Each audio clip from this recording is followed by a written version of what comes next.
Estamos aqui para falar sobre os desafios e a perspectiva da pessoa com TEA. Eu sou psicopedagoga, sou a Rose, estou aqui com a Ana Júlia e hoje eu vim com o objetivo de entrevistá-la, para saber um pouquinho sobre seus desafios do cotidiano escolar e também da sua vida. Ana Júlia, gostaria que você falasse um pouquinho sobre você. Eu sou a Ana Júlia, eu tenho 18 anos de idade, eu nasci em São Paulo, mas fui criada grande parte da minha vida em Goiânia e eu trabalho numa escola da prefeitura e estudo licenciatura em matemática na USP. Muito bem, Ana Júlia. Voltando ao início da sua trajetória escolar, lá aos 6 anos, dos 6 aos 13 anos, como foi para você esse momento, da sua vida escolar e como você se percebia no grupo da sala de aula e da escola? Era bem ruim pra mim, eu sempre me senti excluída enquanto pessoa na sociedade. Desde a minha primeira escola, que tinha 5 alunos por sala de aula, eu me sentia excluída, eu não conseguia me integrar com o grupo e normalmente eu era excluída. Eu ia brincar num brinquedo, as crianças saíam desse brinquedo. Eu entrava na salinha dos brinquedos, as outras crianças iam brincar no pátio. Então, quando eu fui pro 3º ano do ensino fundamental, eu fui para uma escola de verdade, entre aspas, com 30 alunos, e foi lá que eu comecei a perceber que as coisas estavam diferentes. Porque antes eu era ser excluída por 5 pessoas é normal, é esteticamente provável. Mas ser excluída por 30 pessoas é impossível que 30 pessoas me odeiem. Então, eu estava pronta para começar o meu novo eu, e quando eu cheguei lá naquela escola, já começou tudo desastrosamente, porque a professora falou assim: copie a matéria que eu vou passar no quadro. E eu falei, tá bom, vou imitar a professora. Ela mandou copiar, eu vou copiar o que ela está fazendo. Então ela fez uma linha de separação no meio do quadro e começou a escrever. Hoje é segunda. E eu escrevi com as mesmas letras, com a mesma forma, deixei o meu caderno na horizontal e escrevi igual ela. Só que quando ela apagou, eu apaguei também. Só que eu olhei para um lado, eu olhei para o outro e não tinha ninguém apagando. E eu fiquei muito confusa. Por que ninguém tá apagando? Será que as pessoas não entenderam o que era para fazer? Era para copiar, era para imitar a professora. A professora viu aquilo e ficou muito brava comigo. Me chamou de selvagem, falou que eu não sabia obedecer às regras. E isso fez com que eu me sentisse mais excluída, porque eu não estava entendendo por que estavam brigando comigo. Não me explicaram o que eu fiz de errado, só gritaram comigo gratuitamente. Então, eu passei a observar muito mais o que as outras pessoas estavam fazendo para eu fazer parecido com elas. No 3º ano inteiro eu não copiei nada do quadro, porque sempre apagavam e eu não entendia porque apagavam, nunca me explicaram. E eu comecei a copiar coisas que não fossem do quadro, fossem cartazes que estivessem na sala, para eu poder estar escrevendo alguma coisa, igual as outras crianças, que não fosse apagada, para eu não ter que apagar também. E eu nunca entendi o objetivo de copiar no caderno, até alguém me explicar no 4º ano o que era para eu estar fazendo. Então eu me tornei uma pessoa muito mais observadora, por não entender o que estava acontecendo. Parecia que todo mundo estava falando uma língua que eu não entendia, e quando eu tentava falar a mesma língua, eu estava errada. Parecia que eu estava me comunicando de forma diferente, parecia que nunca entendiam o que eu queria dizer. Assim como eu nunca entendi o que as pessoas queriam dizer. Isso foi no ensino fundamental 1. No 2, eu fui para uma escola particular e eu pensei, tá, outra escola, não vou mais cometer nenhum dos erros que eu cometi no passado, eu vou ficar mais caladinha, eu vou observar o que as pessoas gostam e eu vou aprender. Não tem como eu sofrer bullying dessa vez. Tinha como eu sofrer bullying. E foi o que aconteceu. Eu sofri mais bullying ainda, porque as crianças do ensino fundamental 1, elas são malvadas, mas elas não são malvadas tanto quanto as crianças do ensino fundamental 2, que são bem mais malvadas. Então, eu passou a ser exclusão, xingamentos, tudo de ruim, assim. Jogavam minhas coisas no chão, faziam piadas com a minha cara, porque sabiam que eu não ia entender. Então, chegavam em mim e falavam: nossa, Ana Júlia, o que você tava falando aquele dia? Eu, como uma pessoa extrovertida, gostava de conversar com as pessoas. Só que eu nunca entendia que elas estavam ouvindo a minha história pra zombar comigo e não porque elas queriam saber o que eu tinha a dizer. Isso até hoje é uma das coisas que me deixa muito insegura quando eu vou falar com as outras pessoas. Eu nunca sei se elas querem ouvir o que eu estou dizendo ou estão zoando com a minha cara. Porque essa é a minha falta de interpretação do que tá acontecendo em minha volta ainda me afeta até hoje. Então eu sempre, a minha vida inteira, sabia que eu era diferente. Não achava que era normal a forma que eu me comportava. Desde muito nova eu já tinha consciência disso. Então foi um dos sinais mais claros que eu apresentei. E mudou alguma coisa depois do diagnóstico? Conta um pouquinho como foi até você chegar no diagnóstico. Seus pais tinham consciência das diferenças? Como é que foi isso pra você? Os meus pais, eles nunca tiveram... Eles tinham muito medo da filha deles ser diferente e ser culpa deles. Então eles nunca reconheceram a minha deficiência como uma deficiência. Então eles sempre que os professores alertavam, porque o professor vê que a criança é diferente. Se uma professora não viu, as outras viram. O motivo que eu sofria bullying gratuitamente. Eu nunca fui uma criança absurdamente errada para eu sofrer tanto de bullying que eu sofria. Eu não entendia por que eu, em específico, sofria tanto bullying. E as professoras também não. Então elas avisavam para os meus pais. Os meus pais achavam que era só o meu jeitinho diferente, que eu era uma criança mais esquisita, que as outras gostavam de coisas mais estranhas. Então eles nunca acharam que o problema era... Eles nunca reconheceram o autismo dentro de mim. Eles sempre achavam que, ela só gosta de coisas estranhas, tudo bem. Então, meus pais nunca aceitaram e sempre que os professores tentavam alertar, eles falavam, não, é porque a Ana Júlia é muito inteligente e os alunos têm inveja dela. E sempre eles conversavam. Mas teve uma conselheira da escola em específico que percebeu que não era normal o tanto de bullying que eu sofria para uma criança, não era proporcional. Eu não era uma criança que merecia tantos ataques de ódio. Quer dizer, nenhuma criança merece, mas eu em específico não era uma criança que causava uma aversão às pessoas. Eu era, na verdade, muito educada.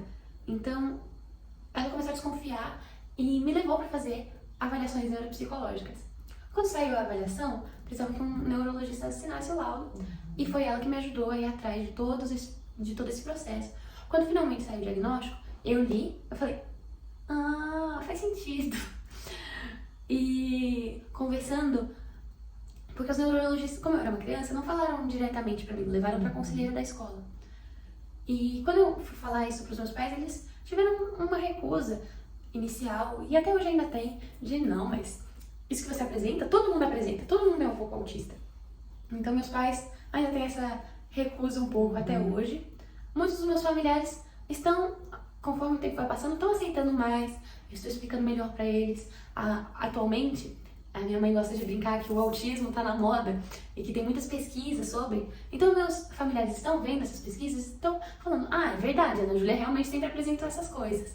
Então, isso ajuda mais com o resto da família do que os meus pais em específico, que ainda tem essa recusão de ter um membro da família PCD. Até porque eu sou uma pessoa muito independente, muito inteligente. Eu saí de casa antes dos 18 anos, então é muito difícil para pessoas no geral aceitarem essa posição. Enquanto uma pessoa PCD sempre esperam que a pessoa PCD seja uma coitada, que não consegue fazer nada, uma dependente. Então quando vem uma pessoa que não é nem um pouco dependente, me vem, eles entram em uma recusa e me tiram do espectro. Falam, não, você nem é tão autista assim. Mas dentro do ambiente escolar, quando você levou esse laudo, esse diagnóstico, mudou alguma coisa, então? Mudou. Porque... Com relação às amizades, aos olhares? Amizades, eu nunca tive muitas amizades. Era mais um grupinho das pessoas que sofriam bullying. De todas, era sempre eu o alvo mais fácil. Então, eram 5 pessoas, pessoas LGBTs, pessoas negras, as pessoas que são excluídas da sociedade normalmente. E eu estava lá no meio desses meus amigos. A gente acabou se tornando amigos. É estereótipo de filme adolescente, sabe? Que é sempre o grupinho que sofre bullying e acaba se tornando amigos. Foi o que aconteceu. Então, a gente se juntava e quando eu recebi esse diagnóstico, as outras crianças passaram a me ignorar. Eu me tornei um fantasma.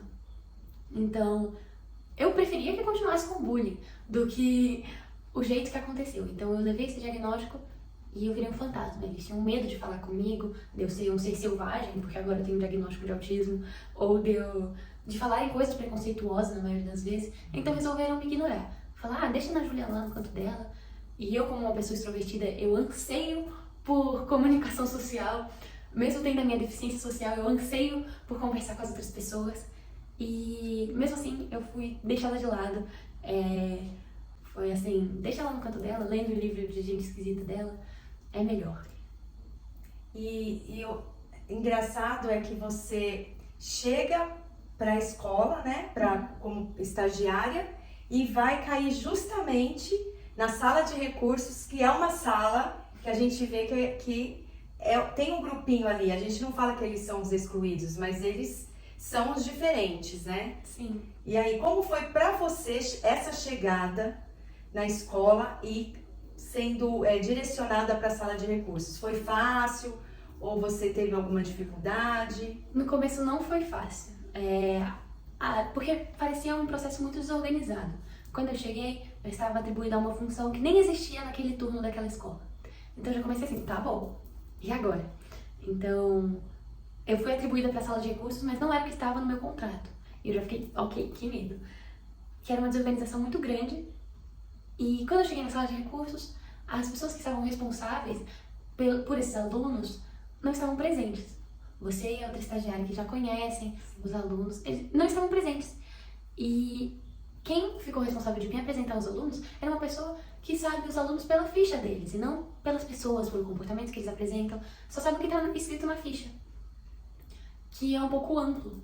Então eu fiquei com esses alunos, fiquei com um aluno com uma sala barulhenta, e eu me apresentei, eu não apresentei o meu diagnóstico, porque me inscrevia na vaga que não era, né, para PCD, a vaga comum, ou eu ia para a vaga PCD, mas não tinha vaga PCD, fui para a vaga comum e pensei, eu peço adaptações, né, já que não tem a vaga comum, eu entro no contrato comum e peço adaptações nele. Então eu cheguei com muito medo de me apresentar quanto pessoa autista lá na escola, com medo de não ser contratada, já que não tem vaga PCD, eles provavelmente não vão aceitar uma pessoa PCD na escola. Então fiquei quietinha na minha, fui associada a uma sala para ficar com um aluno durante o dia. E era um aluno que eu não conhecia nada dele, o que eu conhecia era que estava nas fichas. E eu não tive uma conexão com esse aluno imediatamente. Por mais que eu tentei muito, eu não tive essa conexão. E assim que eu cheguei na sala dos professores, falaram, você que é estagiária? Que bom. E me designaram para um aluno com deficiências múltiplas. E é um aluno que ele grita bastante, involuntariamente. Então, eu com a minha sensibilidade auditiva, eu não aguentei. Eu fiquei aquele primeiro dia, eu tinha certeza que eu ia assinar, trancar a faculdade, pensar, se eu não aguento 2 crianças num turno de 6 horas, eu vou aguentar 8 horas alunos de ensino médio? Ai meu Deus, eu não nasci pra ser professora. Eu voltei pra casa chateadíssima com a situação, pensando que eu era incapaz, que eu não ia dar conta de trabalhar. Voltei pra casa certa que eu ia voltar pra Goiânia, porque eu não ia conseguir continuar trabalhando. Mas no dia seguinte foi uma perspectiva totalmente diferente. Eu conheci nesse dia 2 alunos que até hoje são os meus xodós, assim, que foram alunos que eu consigo me ver completamente no comportamento deles. Mesmo nós sendo crianças totalmente diferentes, tem um aluno que ele é mais tímido, ele também é TEA, mas ele é mais tímido, ele é mais retraído. Ainda assim, nós somos quase a mesma pessoa. Eu vejo assim, como se eu estivesse cuidando de mim mesma. Me apresentaram os alunos, me apresentaram tudo, falaram, olha, é assim que funciona. Só quando teve essa conversa, essa explicação do que estava acontecendo, que eu consegui entender o meu objetivo lá naquela escola. E no dia seguinte, eu voltei pra casa da minha avó, eu moro com a minha avó, ela chegou e falou, ué, Ana Júlia, você voltou feliz da vida hoje? Nem parece que ontem queria voltar pra Goiânia. Ué, avó, olha só, meus alunos, que gracinha. Então, sinto que eu tô fazendo um papel muito importante sendo lá na escola, pra eles poderem se ver, não sempre, sem ser sempre como aquela pessoa que tá em silêncio, no fundo da classe, que não tá pegando as mesmas coisas que os outros colegas. Eu quero que eles vejam pessoas que nem ele no poder.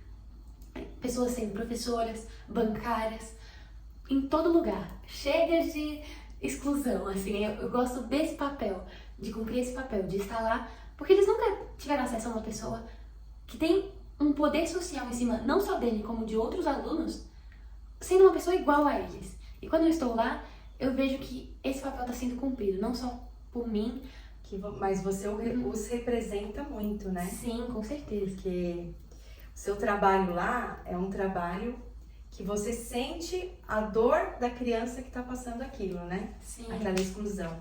E fica muito mais fácil para você perceber as adaptações, né, curriculares que precisa. Tem alguma adaptação que você precisou, você como estagiária precisou e você conseguiu ou não conseguiu? Como é que foi? Eu precisei da adaptação de usar protetores auriculares durante a aula. Eu consegui essa adaptação. Mas tiveram várias outras que eu fui atrás e não consegui. Como, por exemplo, tem uma lei federal que garante que pessoas responsáveis por pessoas autistas e funcionários públicos autistas tenham 50% da carga horária reduzida. Eu fui atrás dessa adaptação e eu não consegui, porque eu sou estagiária, o estagiário não é funcionário, mas eu acho que é uma burocracia muito desgastante, porque não cumpre a função que é. Porque não deveria ser para funcionários, deveria ser para pessoas que estão trabalhando lá. Eu mesmo, sem estagiária, sem ter vínculo empregatício, também necessitaria dessa... Qual que é a diferença? A diferença é eu terminar a faculdade, entendeu? É só algo burocrático. Mas eu percebo que tem muita ausência na legislação PCD para estagiários. Então, não tem... Se você pesquisar na internet, você vai achar duas coisas sobre direito PCD de estagiário. Que é que 10% das vagas são destinadas a estagiários, o que é mentira em muitos dos casos, e onde se inscrever para vagas PCD. E nunca tem vaga. Então, é muito difícil eu procurar essas adaptações. Outra adaptação que eu pedi foi escolha de alunos, porque, como eu disse, tem certos alunos que eu tenho uma conexão, que a aula flui bem, eu consigo trazer conteúdos, eu consigo me esforçar muito mais a aprender e a entender o que aquele aluno está passando, e outros que não teve essa conexão. Eu perguntei se eu poderia fazer isso, perguntei para as outras estagiárias se estava tudo bem, mas elas acharam que era injusto, porque no final do dia o contrato era o mesmo. Então, eu tive vários problemas com isso, de redução de horário, de escolha de alunos, eu não pude selecionar os alunos que eu ia ajudar, então eu tive bastante dificuldade. Você teria alguma contribuição que você possa passar para os psicopedagogos e os professores, né, com relação à aprendizagem dos estudantes com TEA? Como você acha que eles aprendem melhor? O que poderia facilitar? Eu posso falar por mim e pela experiência que eu tive observando um aluno TEA, que é envolver a gente nos nossos interesses especiais. Então, por exemplo, o meu aluno respondeu a prova inteira desenhada, porque é o interesse especial dele, ele tem um interesse muito grande em desenhar. Então, toda hora eu vejo ele desenhando no próprio braço de caneta, ou desenhando na folha de papel, ele vem para a escola com um bloquinho de rascunho para desenhar. A mesma coisa aconteceu comigo. Eu só aprendi a ler somando as letras, porque o meu interesse especial é matemática. E eu comecei a ler tudo, e tudo fazia sentido porque eu aplicava regras matemáticas. Era tudo muito regrado. Então, cada pessoa aprende de uma forma diferente, mas eu acho que quando você percebe que o seu aluno TEA está tendo dificuldade em absorver certo tipo de matéria, e às vezes parece... É engraçado falar isso porque a gente nunca olha nos olhos, então... Quase nunca olha nos olhos. Então a gente fica olhando em volta, mas quando a gente se força a olhar nos olhos, é porque provavelmente a gente não está entendendo nada. A gente está muito esforçado em parecer neurotípico para entender o que você está falando. Então quando a gente está assim... Quer dizer que provavelmente a gente não está aprendendo muita coisa. Então, se você observa o comportamento do seu aluno em avaliações, você percebe que ele não está aprendendo muito bem tal matéria, ou eu recomendo que você busque envolver o interesse especial dessa criança. Eu só consegui fazer uma ligação com o meu aluno TEA, inclusive, observando o que ele gostava e perguntando para ele, porque ele normalmente ele é bem tímido, então ele foge do assunto. Ele fala, não. Então, se você pergunta para ele, e desenho tal, você já viu? E ele começa a falar, não, esse desenho assim, assim, assado. Então, eu consegui aprender isso sobre pessoas TEA. Eu pensei que era só eu, mas hoje eu vejo que é um padrão comum de comportamento, de aplicar as coisas que a gente gosta e conseguir entender só com isso. Eu acho que a gente pode finalizar aqui a conversa. Eu agradeço muito a Ana Júlia. Ela é uma amiga, já virou a minha amiga já nessa luta, né? E desejando tudo de bom para ela. E estamos aqui para as próximas conversas sobre o tema. Até mais!